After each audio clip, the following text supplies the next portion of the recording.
हे पहा, प्रश्न नीट वाचून घ्यायचा आहे.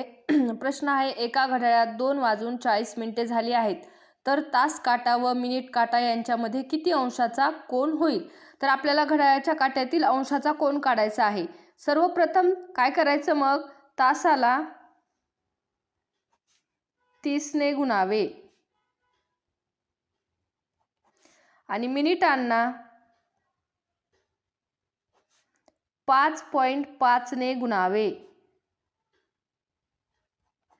बघ, अगोदर तास किती आहे 2, त्याला 30 ने गुणायचं आहे. मिनिट किती आहे 40, त्याला 5.5 ने गुणायचं आहे. पहा, मग 2 ने 30 ला गुणल्यावर किती उत्तर येतं, तर 60 येतं. पहा, आणि 40 ला 5.5 ने गुणल्यावर 220 उत्तर येतं. पहा, हे आलं उत्तर आता या गुणल्याचं. तर याचं पुढं काय करायचं आहे, तर या दोघांची वजाबाकी करायची आहे. म्हणजेच 220 वजा 60 करायचं आहे. पहा, आणि 220 वजा 60 हे किती येतं, तर 160 अंशाचा कोन होणार आहे. पहा, या घड्याळांच्या काट्यामध्ये.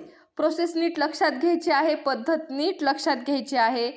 तासाला 30 ने गुणावे, मिनिटांना जर घड्याळामधील 2 काट्यांमधील अंशाचा कोन विचारला असेल तर तासाला 30 ने गुणावे, हे सूत्र आहे. पहा, मिनिटांना 5.5 ने गुणावे आणि त्यांची काय करायची आहे, वजाबाकी करायची आहे.